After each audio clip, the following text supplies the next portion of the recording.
outside sweating. They're sweating on the outside. So Joseph walking around and his brother saying, think he's something. He ain't got to get his hands dirty. Who he think he is? But what they did not know was Joseph probably was suffering from the lack of a mother's attention. They had something that Joseph did not have. And let me tell you something. You never know what a person is going through in order for you to become one to reject them. That's why I'm conscious now of people that come in my presence, amen, so quickly, amen, while I'm on my journey.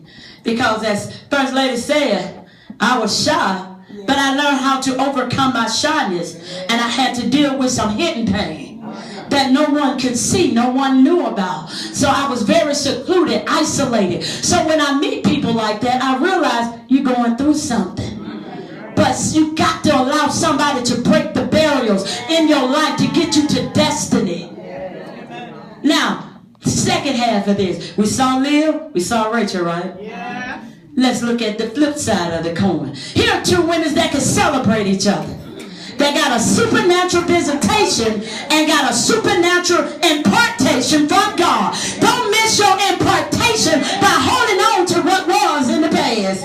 Don't worry about who don't like you, because God is in this season trying to give you a supernatural impartation. He's trying to birth something in you that nobody can get the credit for. As close as Joseph was to Mary, he couldn't even get credit for the son that was born on the inside. You're going to miss God impregnating you with vision and purpose if you keep hanging around small-minded people. You're going to miss God by being around carnal-minded Christians that are always trying to keep up trouble. You know, I did a Facebook segment. Why are we so intimidated of each other as women? Women's got it bad. We have it real bad. Look at somebody and say, but we don't have to be that way. If we see another sister coming on top, it is something about another sister that despises the fact that she's there. Doesn't have to be in church. This can just be in a corporate setting. You just hate the fact that she's there. But do you not know the hard work that she placed and put in to get there? The promotion of God does not stop in church. God will promote you in the corporate world to make him look good. I told you Sheba was a bad girl. Because when Sheba left Solomon, she was a bad girl. She had fully understood now that this man of God really is representation of who God really is. Can I tell you that even while Elizabeth was giving birth, was pregnated by God in 6 months, but then after the 6 months, here comes Mary getting impregnated by the same angel. Can I tell you, what's for you is what's for you. When it's your time to get what God wants you to have, you got to get what God wants you to have. I don't care who tried to stop you. I don't care what spell they try to put on you. I don't care what witches praying against you. When it's your time, it's just your time. You didn't do anything for it, but you just serve God faithfully. You ought to high-five somebody and just say, it's your time. It's just your time. It's your time to be blessed. It's your time that God said. God has forgotten about you, but tell somebody you're right on schedule. You're right where God wants you to be at. You're on schedule. You're right where God has you.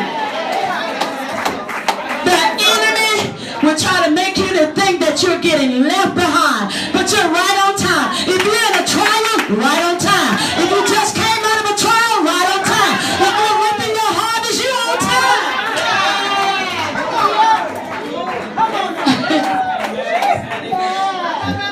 I had 2 sets of tickets in my email, and I didn't fully read them because I had one going to El Paso, Texas, and the other one's to go to Mexico. So they both looked the same, but I chose New Mexico. I said, oh, that's the right schedule.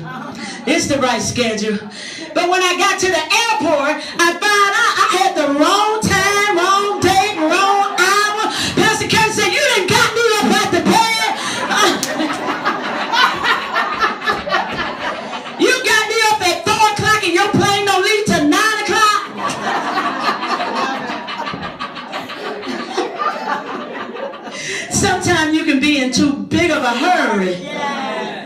can mess up your timing with God. It might appear to you that everybody's leaving you behind. But one of the things I love, I'd rather be left behind rather to go ahead and to mess up everything.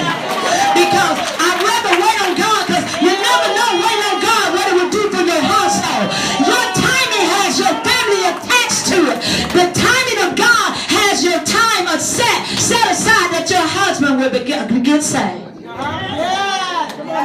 But if you get ahead of time, because the devil takes your girl, move. You ain't doing that at that church. Ain't nothing going on. And all of a sudden, your husband was just getting ready to come to church with you. And because you allowed the enemy to sow that spirit upon you, and you listened and activated it, you moved and shifted. Now your husband said, I don't want to have no part of church.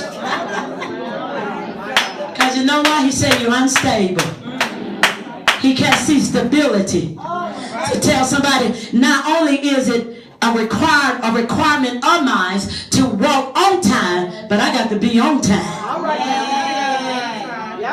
Be on time. Timing is everything. So when God came to Mary and Elizabeth, and he produced a supernatural miracle in their womb, and Elizabeth now gets her baby through her husband, but Mary get a supernatural breakthrough. And he tells Zechariah, don't say nothing. Look at somebody and say, don't say nothing in this house. The thing that God's trying to do for you and reveal in you, don't you say nothing else. Honey, sometimes you just can't tell your closest boo-boo. You can't tell your closest friend. Because the last time you revealed it, the enemy snatched it. This season, you can't allow the enemy to take anything. You know, we have a saying, say that, I don't want it back. I want mine back. It's up to me if I use it. I don't want Satan to possess anything that God has given me. I want mine back, that if I don't use it, at least I got it back. He can't use it against me. Tell somebody, snatch it back. Here's my closing. When you look at Leah, Rachel, Elizabeth, and Mary, you find two women that could celebrate each other, but you find two other women that could not celebrate each other. So when you look at both of them, you find two that knew their destiny, and you find two that did not know their destiny.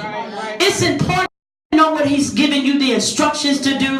You've got to know it, not through the mouth just of a prophet or someone bringing you confirmation. You got to have that concreted and sealed in your spirit, in your memory bank with God. That God, whatever you give me to do in this season, if it's just to be a doorkeeper, if it's just to serve on a board that nobody can recognize me, because sometimes God will hide you that nobody can know what's going on with you.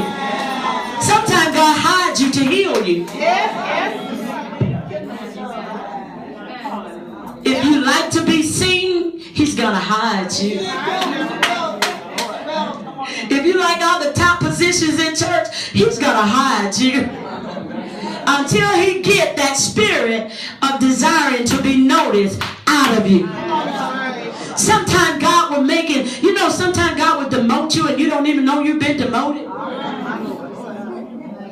You still operate in the position, but there's no anointing in the position. He kept Saul in the position, but he had demoted Saul. You could be in the position and yet be demoted. That's why you need to know without a certainty that if you know God is calling you to do a certain thing in the house of God, that is the time for you to consecrate yourself before God and tell God, give me surety. I want to be sure, because as soon as you say God said, the enemy is coming for your God said. That's why I question people who say they've been called to preach, and then they get upset and offended with the people. That's part of the test. Everybody will tell you amen. That's right. People look at you and stare you down and then say, okay, move me if you can. But that's when you got to know you've been called not to move them, but to get a word to them. That's a process. And Elizabeth, that when Mary and Elizabeth got together, they rejoiced with one another. Tell somebody, I'm in my rejoicing season. I'm in my rejoicing season. I'm not that same person who I used to be. I can't live like that. I can't live intimidated. I can't live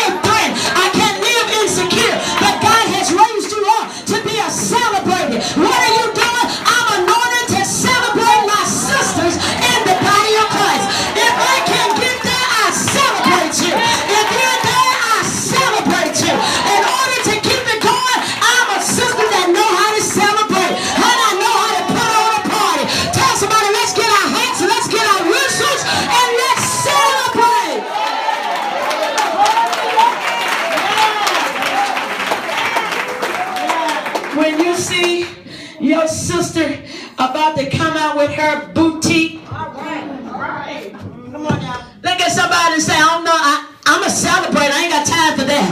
Tell somebody, because she might give me a 10% discount. Tell somebody, discount.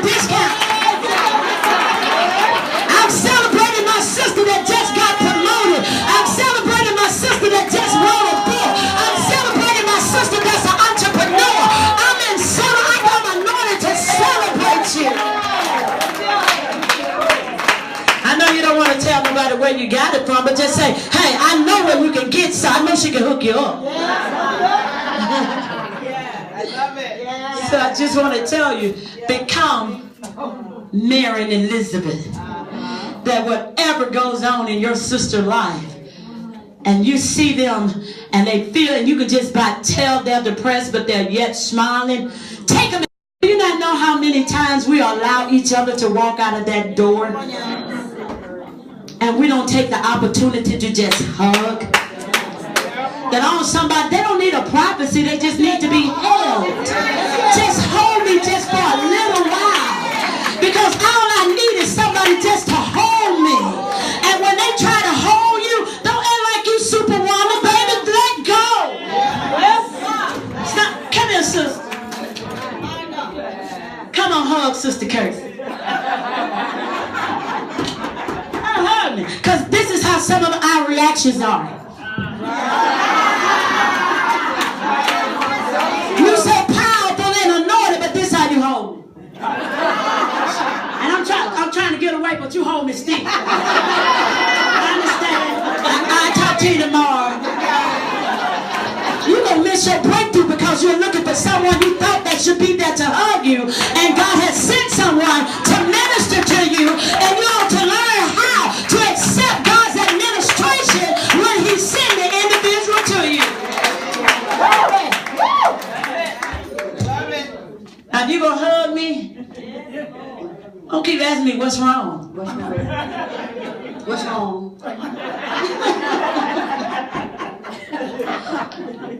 This is where I break down. I'll talk to you later on. That's why I walk away. Because if you keep asking me what's wrong, you're trying to pry. But if you're hugging me out of the goodness of God, there's no need for you to ask for my info. You ain't got to find out what's going on in my home. You don't have to find out what's going on with my job. I just need you to hold me.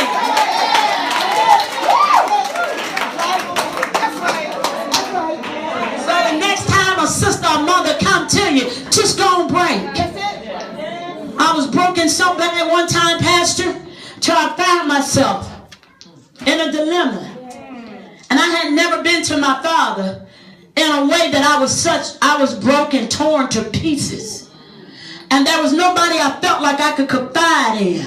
And sometimes the enemy make you isolate yourself so that you feel like nobody's there for you. And I knocked on my daddy's door and he opened the door. All I could do was just go in. All I did was just lay in his bosom. He said, what's wrong? The more he asked, the more I cried.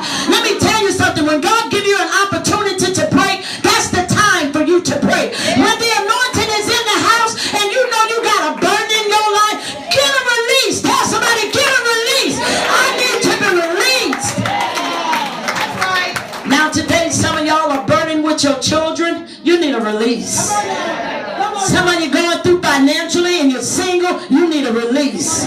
Some of you are going through bankruptcy, you need a release. Some of you got such good credit and they won't even give you no more credit, you need a release. You're going through financial crisis, you need a release. The enemy is